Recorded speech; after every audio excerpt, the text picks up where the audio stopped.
ஈரானின் அதிரடி தாக்குதலில் நிலைகுலைந்த ட்ரம்ப். ஹோர்முஸ் நீரிணை விவகாரத்தில் விரக்தி. ஈரானின் புதிய உயர் தலைவர் முஜ்தபா கமேனிக்கு மாஸ்கோவில் சிகிச்சை. தொடரும் வதந்திகள். ஈரானின் மிக முக்கிய புள்ளியை வெளுத்தியது இஸ்ரேல். ஹோர்முஸ் நீரிணை பழைய நிலைமைக்கு திரும்பாது. ஈரானின் அறிவிப்பால் சர்வதேசத்திற்கு பேரிடி. ஐரஸ்டீனா கப்பல் மீதான தாக்குதலுக்கு பதிலடி. அமெரிக்காவுக்கு விடுக்கப்பட்டுள்ள எச்சரிக்கை. நெதன்யாகுவின் போலி காணொலி அம்பலம். ஈரான் போர் நகர்வு. ட்ரம்புக்கு முரணாக மாறிய அமெரிக்க உளவுத்துறை அறிக்கை. ஒளி இருளை வெல்லும். போர்க்களத்தில் ஈரானியர்களுக்கு நெதன்யாகுவின் திடீர் வாழ்த்து. உயிருடன் உள்ளார ஈரானின் உச்ச தலைவர். முஜ்தபா கமேனியின் நிலை குறித்து அதிபர் ட்ரம்ப் வெளியிட்ட அதிர்ச்சிகரமான தகவல். ஹார்முஸ் நீரிணை பாதுகாப்பு விவகாரத்தில் எங்களுக்கு உதவ யாரும் தேவையில்லை. நாங்கள் உலகின் வலிமையான தேசம் என்று அமெரிக்க ஜனாதிபதி டொனால்டு ட்ரம்ப் தெரிவித்துள்ளார். மத்திய கிழக்கில் ஏற்பட்டுள்ள போர் காரணமாக ஹார்முஸ் நீரிணை ஈரான் முடக்கியுள்ளது. இதனால் வணிக கப்பல் போக்குவரத்து பாதிக்கப்பட்டுள்ளது. உலக நாடுகள் தங்களது போர்க்கப்பலை ஹார்முஸ் நீரிணைக்கு அனுப்ப வேண்டும் என்று அமெரிக்க ஜனாதிபதி ட்ரம்ப் தெரிவித்தார். ஆனால் அவரது கோரிக்கை எந்த நட்பு நாடும் ஏற்கவில்லை. இதனால் ட்ரம்ப் அதிருப்தி அடைந்துள்ளார். இந்த நிலையில் ஹார்முஸ் நீரிணை விவகாரத்தில் எந்த நாட்டின் உதவியும் அமெரிக்காவுக்கு தேவையில்லை என்று ட்ரம்ப் தெரிவித்தார். இது தொடர்பாக அவர் தெரிவித்ததாவது: ஹார்முஸ் ஜலசந்தி பாதுகாப்பு விவகாரத்தில் எங்களுக்கு உதவ யாரும் தேவையில்லை. நாங்கள் உலகின் வலிமையான தேசம். உலகில் உள்ள நாடுகளிலேயே மிகவும் வலிமையான ராணுவத்தை நாங்கள் கொண்டுள்ளோம். கூட்டு பாதுகாப்பு என்ற கருத்து இருந்த போதிலும் நேட்டோ அமைப்பின் உறுப்பினர்கள் உதவவில்லை. நான் அவர்களிடம் உதவிக்காக மிகவும் வற்புறுத்தி பேசுவதில்லை. ஏனெனில் இது எனது மனநிலை. இதுதான். நமக்கு யாருடைய உதவியும் தேவையில்லை. ஹார்முஸ் ஜலசந்தி வழியாக நடைபெறும் கப்பல் போக்குவரத்து சுதந்திரத்தை பாதுகாப்பதில் உதவுவதற்கு உலக நாடுகள் போதிய ஆர்வம் காட்டவில்லை. வளைகுடா நாடுகள் மீது ஈரான் நடத்திய தாக்குதலால் தான் நான் திடுக்கிட்டு போனேன். இதை யாரும் எதிர்பார்க்கவில்லை. நாங்கள் மிகவும் அதிர்ச்சி அடைந்தோம். மத்திய கிழக்கு பிராந்தியத்தில் உள்ள மற்ற நாடுகளை தாக்கும் நடவடிக்கையில் ஈரான் ஈடுபட்டிருக்க கூடாது. ஈரானுக்கு எதிராக இஸ்ரேல் ஒருபோதும் அணு ஆயுதத்தை பயன்படுத்தாது. ஈரான் மீதான போர் விரைவில் முடிவுக்கு வரும். ஆனால் இந்த வாரத்திற்குள் போர் முடிய வாய்ப்பில்லை. ஈரான் பல்வேறு பகுதிகளில் 7000க்கும் மேற்பட்ட இலக்குகள் தாக்கப்பட்டன. ஈரான் ராணுவம் முற்றிலும் அழிக்கப்பட்டுள்ளது. ஈரானின் பாலிஸ்டிக் ஏவுகணை ஏவுதல்களில் 90% ட்ரோன் தாக்குதல்களில் 95% நாங்கள் குறைத்துள்ளோம். ஈரானின் வான்வழி தடுப்பு சாதனங்கள் முற்றிலுமாக சிதைக்கப்பட்டுவிட்டன என்று தெரிவித்துள்ளார்.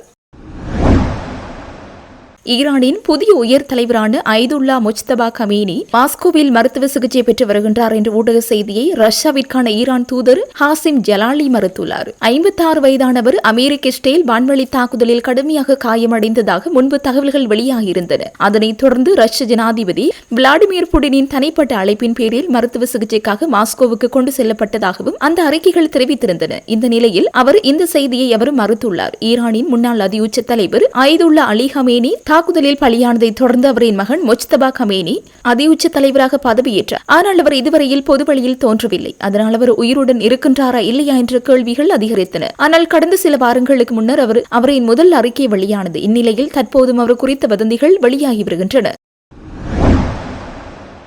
ஈரானின் உயர்மட்ட பாதுகாப்பு அமைப்பான தேசிய பாதுகாப்பு கவுன்சிலின் தலைவரான அலி லாரிஜானி கொல்லப்பட்டது விட்டதாக இஸ்ரேல் பாதுகாப்பு அமைச்சர் இஸ்ரேல் ஹட்ஸ் அறிவித்துள்ளார். ஈரானின் உயர்மட்ட பாதுகாப்பு அதிகாரியின் மரணம் குறித்து தனக்கு சற்று முன்புதான் தகவல் கிடைத்ததாக ஹட்ஸ் ஒரு அறிக்கையில் கூறியுள்ளார். நேற்று திங்கட்கிழமை இரவு ஈரான் தலைநகர் தெஹ்ரானில் மேற்கொள்ளப்பட்ட தாக்குதலில் அவர் கொல்லப்பட்டதாக தெரிவிக்கப்படுகிறது. இதேவேளை இஸ்ரேல் பாதுகாப்பு படைகள் திங்கட்கிழமை மாலை ஈரானின் முக்கிய நகரங்களான தெஹ்ரான், ஜிராஸ் மற்றும் தப்ரீஸ் ஆகியவற்றை குறிவைத்து பல்வேறு தாக்குதல்களை நடாத்தியுள்ளன. இஸ்ரேல் ராணுவம் இந்த தாக்குதல்களின் முக்கிய இலக்குகள் ஏவுகணை உற்பத்தி நிலையங்கள் மற்றும் கட்டளை மையங்கள் என தெரிவித்துள்ளது. இவ்வாறானதொரு பின்னணியில் இஸ்ரேல் ராணுவ தலைமை அதிகாரியான இயால் ஜமீர் நேற்று இரவு ஈரானில் முக்கியமான வெற்றிகளை பதிவு செய்துள்ளதாக அறிவித்துள்ளார்.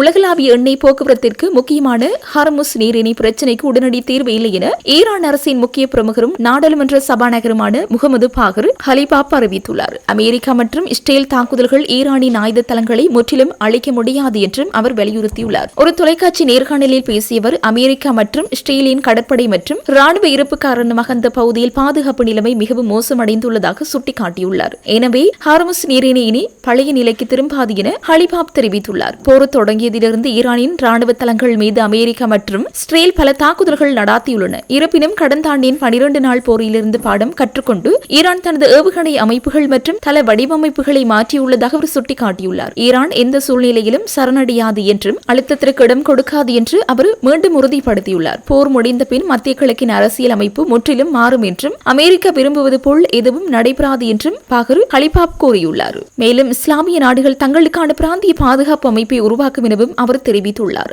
அமெரிக்கா மற்றும் இஸ்ரேல் அடைந்த ஒரே இலக்கு முன்னாள் உச்ச தலைவர் அலி ஹமீனியின் கொலை மட்டுமே என குறிப்பிட்ட கலிபாப், அதனால் அரசமைப்பு வீழ்ச்சி அடையவில்லை என்றும் இளம் முஜ்தபா கமீனி அவருக்கு மாற்றாக பதவியேற்றுள்ளார் என்றும் குறிப்பிட்டுள்ளார்.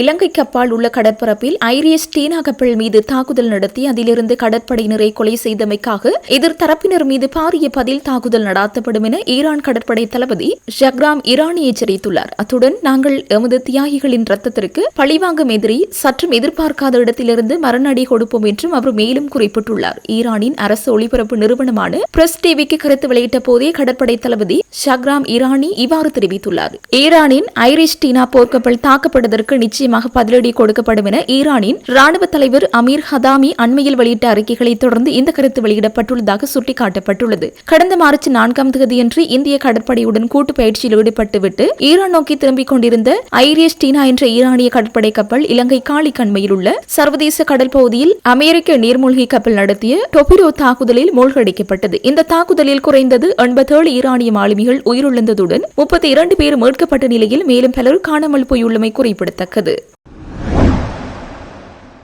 இஸ்ரேல் பிரதமர் நெதன்யாகு தேநீர் குடித்துக் கொண்டு பேசுவது போல் வெளியிடப்பட்ட காணொலி போலியானது என்று எக்ஸ் தளத்தின் செயற்கை நுண்ணறிவு மென்பொருள் குரோக் தெரிவித்துள்ளது. இஸ்ரேல் பிரதமர் நெதன்யாகு அலுவலகம் மீது ஏவுகணை தாக்குதல் நடாத்திவிட்டோம். இதில் அவர் உயிருடன் இருக்க வாய்ப்பில்லை, இறந்திருக்கலாம் என்று ஈரான் அறிவித்தது. ஈரானின் இந்த அறிவிப்பை அமெரிக்கா, இஸ்ரேல் ஆகிய நாடுகள் ஏற்றுக்கொள்ளவில்லை. நெதன்யாகு உயிருடன் தான் இருக்கின்றார், நலமாக உள்ளார் என்று இஸ்ரேல் பிரதமர் அலுவலகம் தொடர்ந்து மறுத்து வருகின்றது. தமது மறுப்பை மெய்ப்பிக்கும் வகையில் கையில் தேநீர் அருந்தியபடி பேசும் காட்சிகள் அடங்கிய காணொலி ஒன்றை இஸ்ரேல் பிரதமர் அலுவலகத்தின் அதிகாரப்பூர்வ எக்ஸ் வலைதள பக்கத்தில் வெளியிடப்பட்டது. அவர் உயிருடன் தான் உள்ளார் என்று இஸ்ரேல் அறிவித்து இருக்கும் நிலையில் அந்த காணொலியின் உண்மைத்தன்மை குறித்து உலக நாடுகள் மத்தியில் பல்வேறு கேள்விகளும் சந்தேகங்களும் எழுந்தன. இந்த நிலையில் அந்த காணொலி உண்மையானது தானா என்று எக்ஸ் வலைதள பக்கத்தில் குரோக்கிடம் கேள்வி எழுப்பப்பட்டது. அதற்கு பதிலளித்த குரோக், நெதன்யாகு தேநீர் குடித்தபடி பேசும் காணொலி AI தொழில்நுட்பத்தால் உருவாக்கப்பட்டது என்று அறிவித்துள்ளது. இதுகுறித்து குரோக் கூறியிருப்பதாவது, இந்த காணொலி AI-யால் உருவாக்கப்பட்டது. தேநீர் கடையில் வெகு சாதாரண ஈரான் லெபனான் பற்றி பேசுவது ஒரு போலியான காணொலியாகும். இந்த காணொலியில் உண்மையான நிகழ்வு இருப்பது போன்று தெரியவில்லை. இவ்வாறு குரோக் தெரிவித்துள்ளது. வளைகுடா நாடுகள் மீது ஈரான் மேற்கொண்ட தாக்குதல்கள் திடீரென நடந்தவை என அமெரிக்க ஜனாதிபதி டொனால்ட் ட்ரம்ப் கூறியிருந்தாலும் அமெரிக்க உளவுத்துறை அறிக்கைகள் அதற்கு முரணாக தகவல் வழங்கியிருந்ததாக தகவல்கள் வெளியாகியுள்ளன. அமெரிக்க ஊடகங்கள் வெளியிட்ட தகவலின்படி போருக்கு முன் வழங்கப்பட்ட உளவுத்துறை மதிப்பீடுகளில் ஈரானின் பதிலடி நடவடிக்கைகள் நிச்சயம் என்று கூறப்படவில்லை என்றாலும் அவை சாத்தியமான நிகழ்வுகளின் பட்டியலில் இருந்ததாக குறிப்பிடப்பட்டுள்ளது.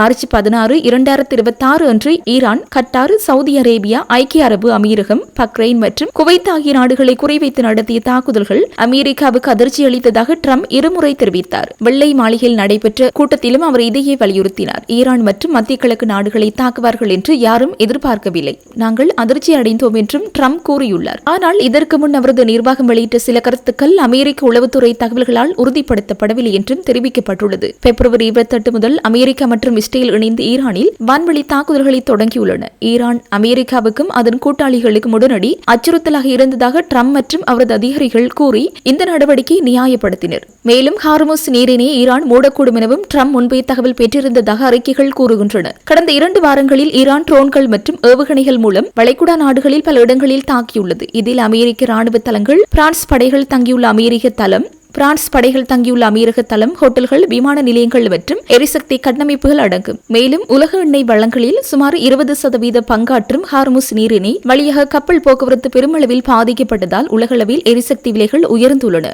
அமெரிக்க ஜனநாயக கட்சி சட்டமன்ற உறுப்பினர்கள் நிர்வாகம் வழங்கிய விளக்கங்களில் உடனடி அச்சுறுத்தல்கள் ஆதாரங்கள் காட்டப்படவில்லை என்று தெரிவித்துள்ளனர். மேலும் ஈரானை தாக்குவது பிராந்திய மோதலை விரிவுபடுத்தும் என்றும் குறிப்பாக வளைகுடா நாடுகள் மீது பதிலடி தாக்குதல்கள் ஏற்படக்கூடும் என்றும் முன்கூட்டி எச்சரித்திருந்ததாக அமெரிக்க அதிகாரிகள் கூறியுள்ளனர். இந்த நிலையில் இந்த சம்பவம் மத்திய கிழக்கு பிராந்தியத்தில் பதற்றத்தை மேலும் அதிகரிக்கும் அபாயத்தை ஏற்படுத்தியுள்ளது.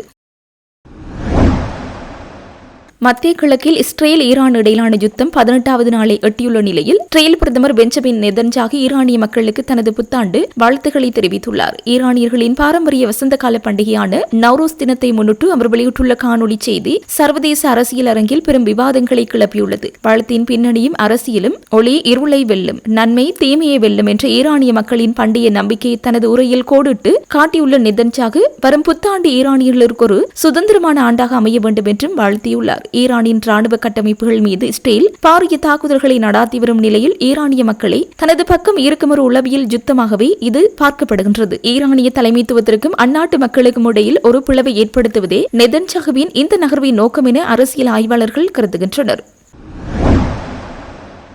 மத்திய கிழக்கில் யுத்தம் தீவிரமடைந்துள்ள நிலையில் ஈரானின் புதிய உச்சத் தலைவர் மொஜ்தபா கமேனியின் தற்போதைய நிலை குறித்து அமெரிக்க அதிபர் டொனால்டு டிரம்ப் பாரிய சந்தேகங்களை எழுப்பியுள்ளார். வெள்ளை மாளிகையில் நடைபெற்ற ஊடகவியலாளர் சந்திப்பிலேயே அவர் இந்த அதிர்ச்சிகரமான தகவல்களை வெளியிட்டார். அறிக்கையின் முக்கிய அம்சங்கள்: தலைமைத்துவ வெற்றிடம். ஈரானில் நாம் யாருடன் பேச்சுவார்த்தை நடாத்துவது என்பது எமக்கு தெரியவில்லை, ஏனெனில் அவர்களின் தற்போதைய தலைவர் மொஜ்தபா கமேனி உயிருடன் உள்ளாரா அல்லது இறந்து விட்டாரா என்பதை எமக்கு தெளிவாக தெரியவில்லை என டிரம்ப் ஊடகவியலாளர்களிடம் தெரிவித்துள்ளார். ஈரானின் உச்சத் தலைவர் தொடர்பில் புலனாய்வு தகவல்களை சுட்டிக்காட்டியவர் அமெரிக்காவின் தாக்குதலில் மொஜ்தபா கமேனியின் முகம் மோசமாக சிதைக்கப்பட்டுள்ளதாகவும் அவர் தனது ஒரு காலை இழந்து உயிருக்கு போராடி வருவதாகவும் பல தகவல்கள் தெரிவிக்கின்றன. அவர் 100% ஆரோக்கியமாக உள்ளார் என எவரும் கூறவில்லை. அவர் இதுவரை பகிரங்கமாக உரையாடவும் இல்லை என டிரம்ப் சுட்டிக்காட்டினார். அமெரிக்க பாதுகாப்பு செயலாளர் பேட் ஹெட்ஜெட் அவர்களும் சில தினங்களுக்கு முன்னர் இதே கருத்தை வெளியிட்டிருந்தார். ஈரானின் உத்தியபூர்வ மறுப்பு: அமெரிக்காவின் இந்த குற்றச்சாட்டுகளை ஈரான் முற்றாக நிராகரித்துள்ளது. ஈரானிய வெளிவிகார அமைச்சர் அப்பாஸ் அராக்சி MS நவ் ஊடகத்திற்கு வழங்கிய பிரத்யேக செவ்வியில் எமது உச்சத் தலைவருக்கு வித பாதிப்பும் இல்லை. போர் ஆரம்பித்த முதல் நாள் அவரது தந்தை அயதுல்லா அலி கமேனி கொல்லப்பட்டதன் பின்னர் பதவியேற்றவர் கடந்த வியாழக்கிழமை தனது முதல் உத்தியபூர்வ அறிக்கையை வெளியிட்டுள்ளார் என தெரிவித்து டிரம்பின் கூற்றை மறுத்துள்ளார்.